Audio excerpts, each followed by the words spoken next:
गुरुर्ब्रह्मा गुरुर्विष्णू गुरुर्देवो महेश्वरः गुरुः साक्षात् परब्रह्म तस्मै श्री गुरवे नमः।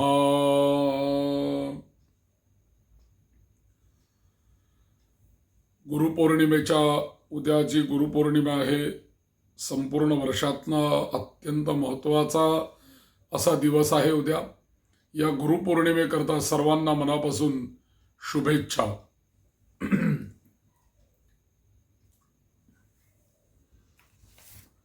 प्रत्येकाच्या जीवनामध्ये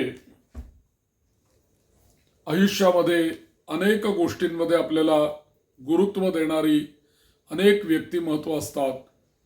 वेगवेगळ्या गोष्टींमध्ये आपल्याला ते मार्गदर्शन करत असतात आणि असे जे जे कोणी आपले सगळे जे गुरु आहेत, या सगळ्या गुरूंना आपण त्यांची आठवण जे जे आठवतील आपल्याला त्यांची आठवण करून उद्याचा जो दिवस आहे गुरुपौर्णिमा, हा आपल्या गुरूंच्या बद्दल कृतज्ञता व्यक्त करण्याचा दिवस आहे। कृतज्ञता व्यक्त करण्याचा दिवस गुरूंच्या बद्दल जो आहे तो म्हणजे गुरुपौर्णिमा हा दिवस।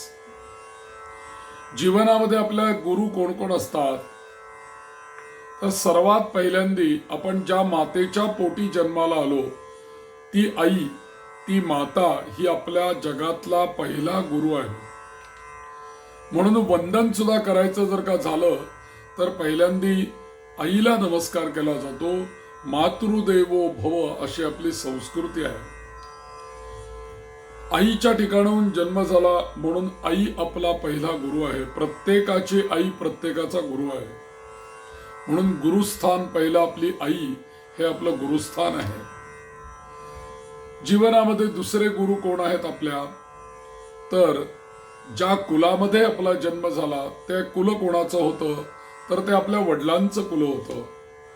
म्हणून दुसरे गुरु कोण आपले, तर जन्मदाते आपले वडील, आपले पिताजी, हे जे कोणी आहेत हेच आपले दुसरे गुरु आहेत। म्हणून पहिलं गुरुस्थान आई, दुसरं गुरुस्थान हे वडील, आणि या दोघांच्या पासून या जीवाला जन्माला आल्यानंतर अनेक प्रकारचे संस्कार प्राप्त होत असतात। या जगामध्ये पहिले संस्कार आपल्याला पोटामध्ये असताना जिथून प्राप्त होतात ते संस्कार पीठ, ते ज्ञानपीठ म्हणजे आपली आई। त्या आईच्या ठिकाणीच आपल्याला पहिलं ज्ञान होतं आणि आपल्याला पहिलं शिक्षण तिथेच सुरू होतं। म्हणून आपल्या भाषेला सुद्धा आपण म्हणतो मातृभाषा, त्या भाषेला सुद्धा आई म्हटलेलं आहे। आणि ही मातृभाषा आपण आईच्याच कडनं शिकतो। आई जसं त्या बाळाशी बोलत असते तेव्हापासून जे जे शिक्षण सुरू होतं। म्हणून या जगामध्ये पहिलं गुरुस्थान हे मातृदेवो भव। या आईच्या ठिकाणाहून जे काही राहिलेले संस्कार असतील की जे आईच्या ठिकाणून आपल्याला मिळालेले नाहीयेत, याची परिपूर्तता कुठे होते, तर ज्या कुलामध्ये आपण जन्माला आलो त्या वडिलांकडनं पुढचे संस्कार आपल्याला प्राप्त होतात। आणि म्हणून पितृदेवो भव ही आपली दुसरी संस्कृतीचं महत्वाचं वाक्य आहे। म्हणून आई जशी आपली गुरु आहे तसे दुसरे गुरु आपले आहेत आपले जन्मदाते वडील। हे एक ज्ञानपीठ आहे। या दोन्ही विद्यापीठातून जे काही संस्कार, जे काही आपल्याला ज्ञान मिळालेलं आहे, या दोन्ही विद्यापीठामध्ये जे कमी पडलेलं असेल त्या सर्वाची परिपूर्तता करणारे असतात ते आपले आचार्य देवो भव म्हणजे गुरु असतात। म्हणून ते तिसरं ज्ञानपीठ आपल्या जीवनातलं अत्यंत महत्वाचं असं ज्ञानपीठ आहे। आणि खरोखरी जे संस्कार या तीन पीठांमधनं माणसाला मिळत असतात त्या संस्कारावरती मनुष्याचं संपूर्ण जीवन उभं असतं। मनुष्य जे जीवनामध्ये यशस्वी होतो, आपल्या कार्यामध्ये यश मिळवतो, हे यश आपण कसं मिळवू शकलो आणि कसं हे आपल्याला प्राप्त झालं, किंवा या स्थानावरती आपण कसे येऊन पोहोचलो, याचा जर का आपण बारकाईने डोळे झाकून शांतपणे विचार जर का केला तर निश्चितपणेच ते धागे दोरे हे या ज्ञानपीठांकडे आपल्याला घेऊन जातील आणि तिथे नतमस्तक व्हायला लावतील. आणि खरोखरी रचनाच तशी आहे, मातृदेवो भव पितृदेवो भव आणि तिसरं ज्ञानपीठ आहे आचार्य देवो भव. म्हणून जीवनामध्ये एकदा आचार्य देवो भव असं म्हटलं की आपल्याला घडवणारी ही 3 ज्ञानपीठं आहेत. आपण जन्माला आलेलो असतो तेव्हा अक्षरशः एखाद्या मातीच्या गोळ्यासारखी आपली अवस्था असते. पण कुंभार नुसता मातीचा गोळा करून थांबत नाही, तर त्या मातीच्या गोळ्याला त्याला घडवावं लागतं. तसं जीवनामध्ये जर का आपण नुसतं जन्माला आलो आणि या 3ही ज्ञानपीठांकडनं आपल्याला काहीही संस्कार मिळाले नाहीत, तर आपलं जीवन हे मातीच्या गोळ्यासारखंच राहील. त्याला कुठला रंग ना उकार ना आकार काहीच राहणार नाही. पण जसा कुंभार या ओल्या मातीला, ओल्या चिखलाला जसा आकार देतो आणि त्या मातीचंच पुढे काही भांड बनेल, काही वेगवेगळ्या वस्तू बनतात, कारण का कुंभाराने त्या मातीला घडवलेलं आहे. तसं आई आपल्याला घडवत असते, वडील आपल्याला घडवत असतात, गुरु आपल्याला घडवत असतात, आचार्य आपल्याला घडवत असतात आणि ते ज्ञान आपल्याला देऊन आणि अनुभव आपल्याला देऊन त्यातून आपल्याला घडवत असतात. याच्यानंतर या 3 ज्ञानपीठांच्या व्यतिरिक्त आपल्या जीवनामध्ये अनेक सारे गुरु आपल्या जीवनामध्ये येऊन जातात की ज्या वेगवेगळ्या स्तरावरती वेगवेगळ्या पद्धतीचं ज्ञान आपल्याला त्यांच्याकडनं मिळत असतं. मग आपण शाळेमध्ये जातो, क्लासमध्ये जातो किंवा काही दुसरं एखादा पेटी शिकायला जाईल, एखादा गाणं शिकायला जाईल वगैरे वगैरे वेगवेगळ्या कला गुण हे शिकण्यासाठी आपण वेगवेगळ्या शिक्षकांकडे जात असतो. आणि सरते शेवटी माणसाच्या जीवनामध्ये असे अनेक अगणित गुरु आलेले असतात की ज्यांनी आपल्याला अनेक ठिकाणाहून आपल्याला ज्ञान दिलेलं असतं. आणि या अगणित गुरूंच्या बद्दल कृतज्ञता भाव आपल्या मनामध्ये सदैव असलाच पाहिजे. आणि तो भाव ठेवणं म्हणजेच काय, तर म्हणजेच गुरुपौर्णिमा सादर करणं. आपल्याकडे गुरुकुल पद्धती होती आणि या गुरुकुल पद्धतीमध्ये अनेक विद्यार्थी गुरुजींकडे गुरुकुलामध्ये शिकायला जात असत. परंतु गुरुकुल पद्धती या शब्दाचाच अर्थ असा आहे की कोणतंही शिक्षण आपल्याला गुरुकुलामध्ये मिळालं तरी त्याची कोणतीही फी किंवा डोनेशन ही पद्धतच आपल्याकडे नव्हती. विद्यार्थ्यांनी फक्त ऍडमिशन घ्यायची गुरुकुलामध्ये, तिथून पुढे 8 वर्ष 10 वर्ष 15 वर्ष 20 वर्ष तो विद्यार्थी त्या गुरुकुलामध्ये राहत असे आणि कोणतीही फी तिथे भरावी लागत नसे. आणि गुरु पण विनामूल्य त्याला मार्गदर्शन करत असत, विद्या देत असत आणि विद्यार्थी घडवत असत. असे हजारो वर्षाची आपल्या देशामध्ये परंपरा आहे. पण असं कार्य करत असताना या गुरूंविषयी विद्यार्थ्याला रोज 24 तास कृतज्ञता वाटते आणि ती वाटलीच पाहिजे. कारण कृतज्ञता ठेवायच्याच या 3 जागा आहेत. आपल्या आईबद्दल आपल्याला कायम कृतज्ञता असली पाहिजे, आपल्या वडिलांबद्दल आपल्याला कृतज्ञता असली पाहिजे, आपल्या गुरुदेवांबद्दल कृतज्ञता असली पाहिजे. त्यांचं नाव जरी आपल्या मुखामध्ये आलं किंवा त्यांची आठवण जरी आली तरी आपल्या डोळ्यातनं पाणी आलं पाहिजे. आपण आपला कंठ सद्गतीत झाला पाहिजे. अरे काय यांनी आपल्याला घडवलंय, काय मातापित्यांनी आपल्याला जन्म दिलेला आहे म्हणून आपण हे जग बघतो. गुरुजींनी आपल्याला काही ज्ञान दिलेले आहे म्हणून आपण काही बोलण्याचं आपलं सामर्थ्य आहे. अन्यथा त्यांच्याकडनं काही जर का मिळालं नसतं तर काय आपण संवाद केला असता कोणाशी आणि कोणाला काय सांगणार. म्हणून यांच्याबद्दल कृतज्ञता व्यक्त करण्याचा दिवस वर्षभरामध्ये आपल्या सण वार उत्सव याच्यामध्ये विशेषतः या चातुर्मासामध्ये आषाढी एकादशी झाल्यानंतर लगेचच 2 दिवसांनी हा गुरुपौर्णिमा नावाचा एक काळ येतो, दिवस येतो. विचार करा की चातुर्मासामध्ये आपलं धर्माचरण चांगलं झालं पाहिजे, चातुर्मासामध्ये आपलं पुण्यकर्म चांगलं घडलं पाहिजे आपल्या हातनं काही सत्कर्म झाली पाहिजेत, काही यमनियमांचं पालन झालं पाहिजे आणि आपलं जीवन हे उन्नत व्हायला पाहिजे. म्हणून भगवान विष्णूंनी या चातुर्मासामध्ये ते म्हटले, आता मी निद्रेला जातो, म्हणजे मी आता विश्रांती घेतो, तुम्ही माझं कार्य करा, तुम्ही हे तुमचं कार्य करा आणि तुम्ही स्वतःचे स्वतः शिल्पकार बना आणि या 4 महिन्यामध्ये तुम्ही स्वतःला घडवा. भगवंतानी तर त्याचं काम पूर्ण केलं.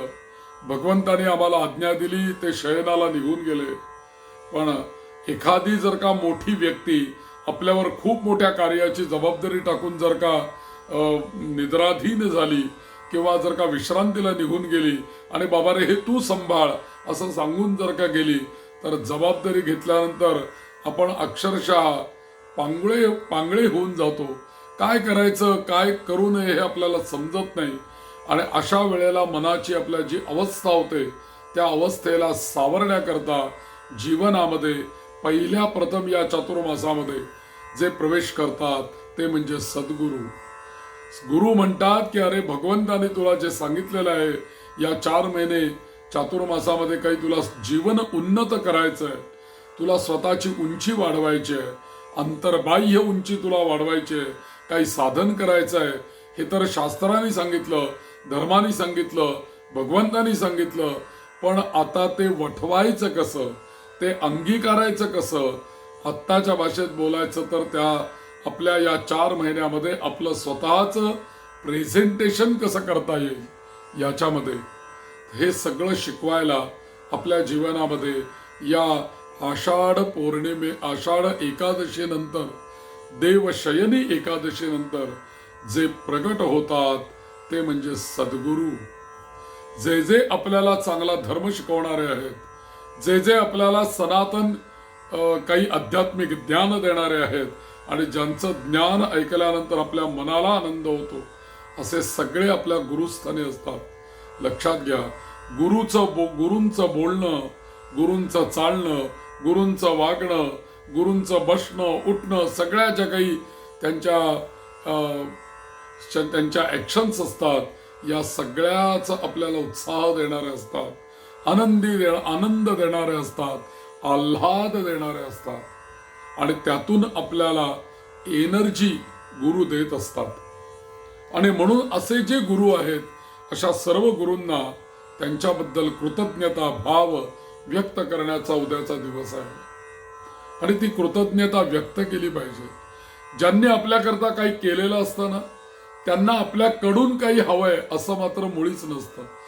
जी व्यक्ती आपल्याकरता उदात्त भावनेने करत असते, आई वडील आणि गुरु यांना आपल्याकडनं काहीही अपेक्षा नसते, कारण त्यांनी तुम्हाला घडवायचंच ठरवलेलं असतं. तुम्ही त्यांना देऊन देणार काय, काय देणार, काय दिल्याने त्यांचे ऋणातनं आपण उतारा येऊ, असं कोणतीही गोष्ट आपल्याकडे नाहीये की जी त्यांना दिली असता त्यांच्या ऋणातनं आपण उताराही होऊ शकू. आणि म्हणून त्यांच्या ऋणामध्ये राहणं हेच खरं जीवनाचं कृतकृत्यता आहे. हेच तर जीवन सार्थकी आहे की जे त्यांच्या ऋणामध्ये राहिलेलं आहे आणि त्यांचे आशीर्वाद सदैव आपल्या पाठीशी असतात. आपल्या ज्या गुरूंनी आपल्याला ज्ञान दिलेलं आहे, ज्या गुरूंनी विद्या दिलेली आहे, माझे गुरुजी नेहमी म्हणायचे की कोणताही प्रयोग जरी आपण पुस्तकातनं वाचला, एखादी वास्तुशांत असेल किंवा अन्यतम कुठलेही प्रयोग असतील कर्मकांडामधले, ते आम्ही गुरुजींकडनं शिकलो, त्यांनी ते समजावून दिले, त्याच्या संता म्हटल्या, त्याचे मंत्रपाठ केले. परंतु माझे गुरुजी मला कायम म्हणायचे, मंदार, हा प्रयोग तुला जर का जाऊन वठवायचा असेल कुठल्या यजमानांकडे, तर त्याला गुरुचा आशीर्वाद त्याच्या पाठीशी असणं अत्यंत जरुरी आहे. जर का त्या गुरुचा आशीर्वाद नसेल तर समोर असलेल्या पोथीतली अक्षरं, त्याचा अर्थ आणि ते वठवणं हे काही साध्य होणारं नाहीये. म्हणून बाजारात अशी अनेक गोष्टींची पुस्तकं मिळतात, म्हणून ती काही पुस्तकं आपण आणून थोडी ज्ञानी होणार आहोत, पुस्तकं आणून थोडी आपण काही करू शकणार आहोत.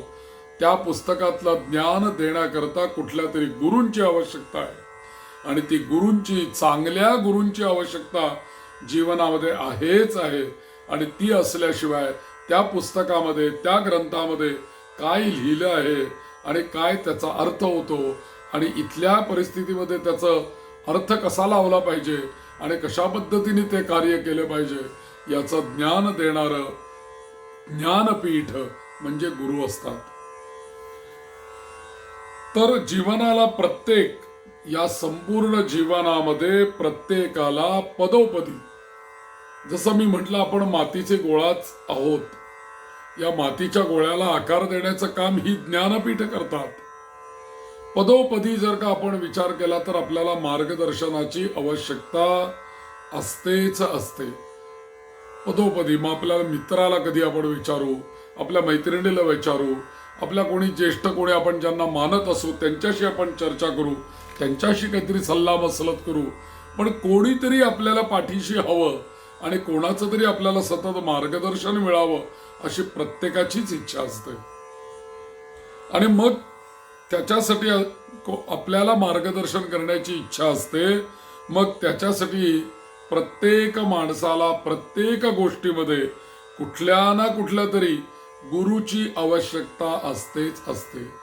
कोणीतरी गुरु भेटावेच लागतात आपल्याला, त्याशिवाय समजत नाही. साधं रस्त्याने जर का आपण चाललेलो असू, पत्ता हातामध्ये घेतलाय, अगदी गुगल मॅप लावून चाललेलो आहे आणि आपल्याला रस्ता आपण चुकलो तर आपल्याला कोणीतरी मार्गदर्शन करायला पाहिजे ना की तुम्ही चुकीच्या रस्त्यावर आलात, तुम्हाला जायचंय तो पत्ता इकडे नाही, तुम्ही भलत्याच दिशेला आलात. मग कोणीतरी आपल्याला रस्त्याने भेटतो, मग तो आपल्याला चांगल्या मार्गाला लावतो. बारीक सारीक गोष्टीमध्ये सुद्धा आपल्याला गुरूंची आवश्यकता असते. आणि म्हणून आई वडील आणि गुरु हे तिघही जण गुरुच असतात. ज्ञानपीठ आहे आणि ते गुरुस्थानीच असतात. याशिवाय जे जे काही म्हणून शिक्षक असतात, त्या शिक्षकांचंही मार्गदर्शन आपल्या जीवनामध्ये अत्यंत मोलाचं असतं. या सगळ्यांच्याकडून जी काही आपल्या जीवनामध्ये होणारी आपली जडणघडण जी काही आहे, ही जडणघडण आपल्या आयुष्याला एक प्रकारचा नवा अर्थ, नवं वळण प्राप्त करून देणारी असते. आणि म्हणूनच आपल्या जीवनामध्ये गुरुची महती फार थोर सांगितलेली आहे. गुरु नाहीतर बाबा काही नाही.